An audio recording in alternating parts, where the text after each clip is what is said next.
Hi, I'm Tejaswini Joshi, and I'll be presenting our paper, Who's I? Subjectivity and Ethnography in HCI, on behalf of myself and my co-authors, Heidi, Jeffrey Bardzell, and Shaowen Bardzell. I say paper, but truth be told, I'm here to share our experience as ethnographic researchers in HCI.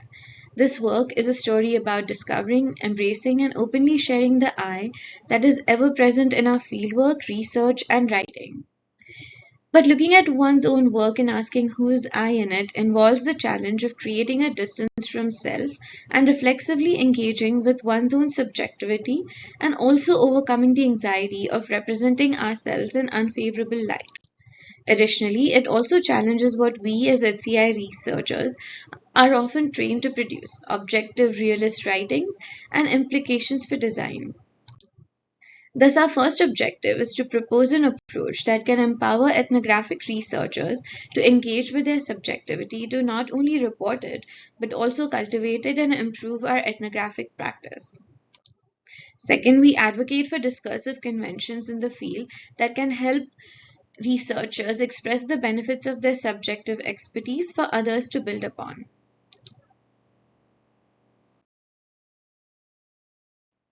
But let us take a step back here.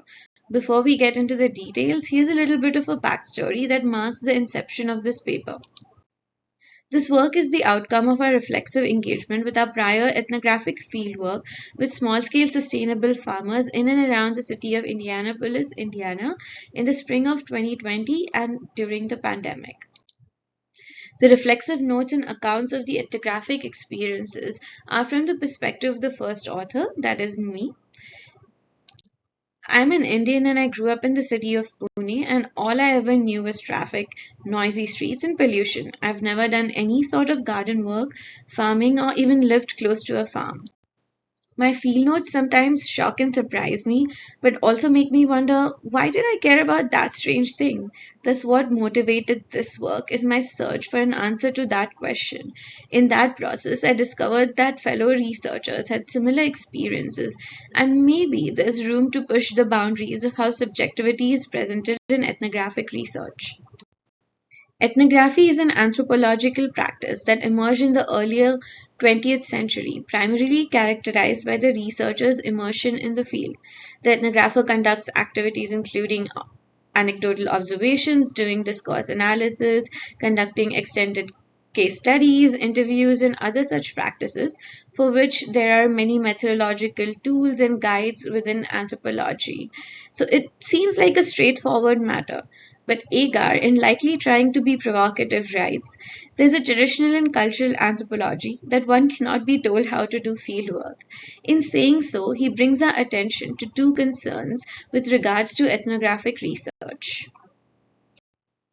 First, while books and best practices offer guidance, what happens in real time is guided by the ethnographer's personal and subjective way of conducting oneself. Second, the burden of proving the legitimacy of the research lies on the researcher. Within HCI, ethnography was initially introduced to understand user context and workplace dynamics. Researchers also used ethnography as a part of research methods for design, particularly ethnomethodology, proved useful for informing concrete design decisions. Since the 1990s, user context, however, has shifted from a single user system to macro structures such as polities, cultures, and broader societies, and this is where interpretivist ethnography is all the more applied. Dorish describes interpretivist view of ethnography as an act of interpretive theorization developed by the ethnographic researcher to understand and help others witness what the ethnographer experienced during fieldwork.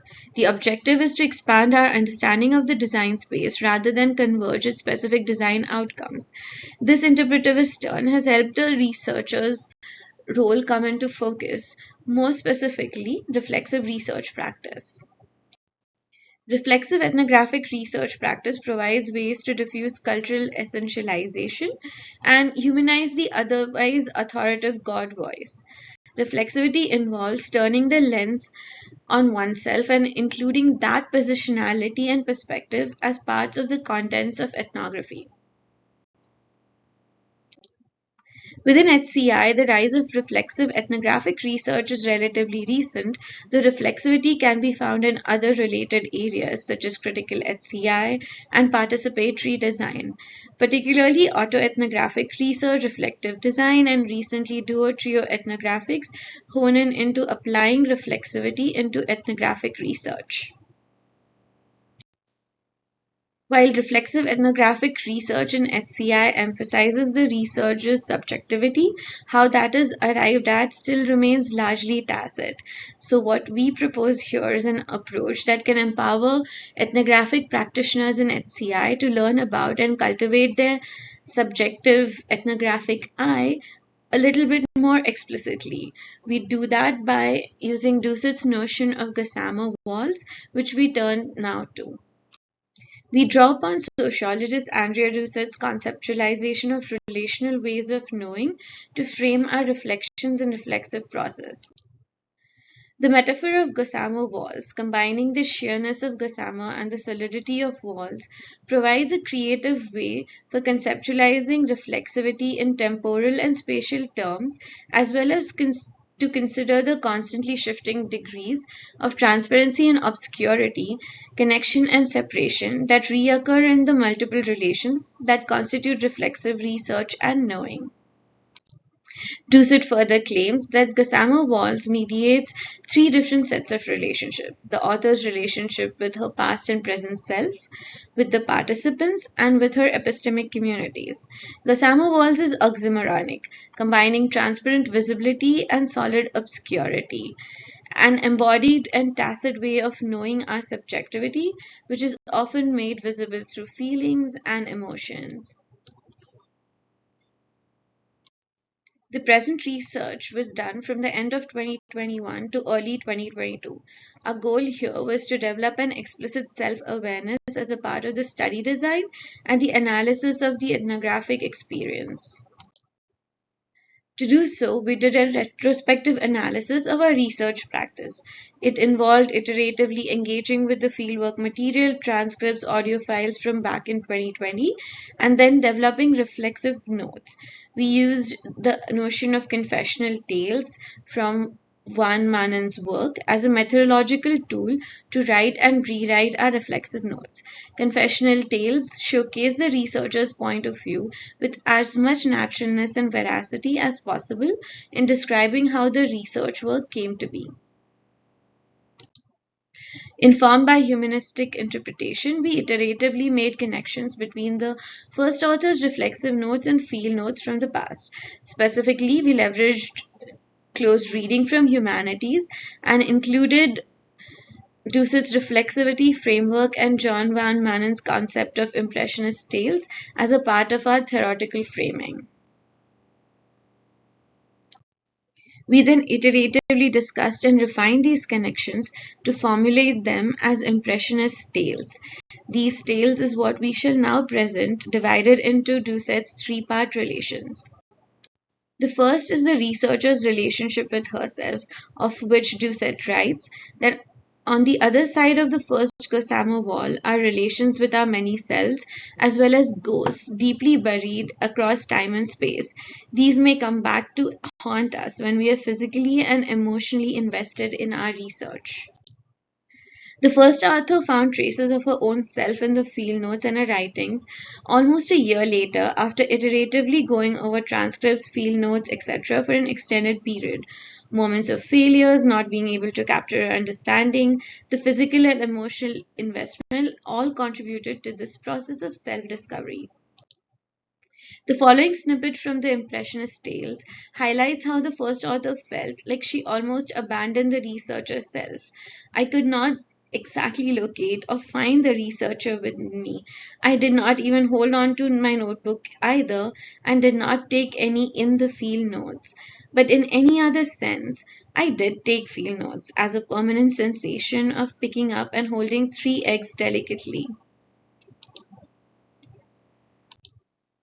Through writing this particular tale with this relationship with herself, we learned that that which merely and factually can be observed has only potential meaning until it is actively noticed and interpreted by a sense-making ethnographer.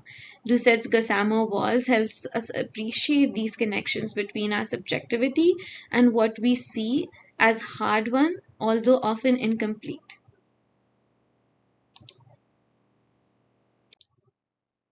The second relationship is the researcher's relationship with her research participants, and of this Doucet writes that they are multi-layered relations between researchers and research respondents, relationships that can involve oral, audible, physical, emotional, textual, embodied, as well as shifting theoretical and epistemological dimensions. The first author had a polarized understanding of one of our research participants, Ava, and her youth farm and what her work meant. But she struggled to find a way to unpack this confusion because insights and design directions lacked the necessary rhetorical tools to do so. This snippet brings to surface that particular conflicting perspective. I interviewed Ava with an almost compulsive need to see her as a safe, comforting, protective woman, only to simultaneously employ skepticism. What I wrote was she was the most trustworthy and a very inspiring person, but I also wanted to write that I'm not sure if she was sharing her journey with us or telling us a narrative that best represents her farm. We learned that as subjectivities evolve and change over time, what is deemed as true would also change and evolve. The ethnographic researcher does not have access to a perspective-free truth, but what she is really a true expert of is what her own experience was in the field. Finally, the third relationship, the researcher's relations with her epistemic communities, speaks about recognizing the theoretical and epistemological or epistemic communities that influence our work in subtle and explicit ways. She writes that producing knowledge is less a matter of face-to-face confrontation with data than of negotiation within an epistemic community. This snippet about the first author's experience at a for-profit small-scale sustainable farm brings to surface the epistemic pressures that she subconsciously experienced. She writes, and yet, this small-scale sustainable farm was all about efficiency, productivity, and maximization, ideologies commonly associated with industrial agriculture, but consistently made the bad guy by sustainability scholars in agricultural economy and HCI alike. Nothing in my experience of the farm was evocative of the romanticized farm I envisioned. My lens was cold, calculated objectivity. Of course, objectivity is a myth because I am biased. But through our work here, we learned that the intention to keep an open mind and flexible research question is often met with implicit subtle pressures, often unknowingly. An explicit acknowledgement of these implicit pressures are only human and can encourage us to be more sensitive and curious to them. This in turn can create more possibilities of broadening the design space. The metaphor of gossamer walls cracks open the uncertain, confusing, and sometimes messy nature of subjective knowing. It emphasizes the spatio-temporal locateness of knowing, that the three relationships are not formulaic, and that confusing ethnographic encounters and securities about our work is a constitutive part of our knowledge production. One of our contributions is the methodological approach we use, which could empower and legitimize our fellow ethnographic practitioners' experiences as well and would give them tools to express and present them. So, what does this mean for HCI?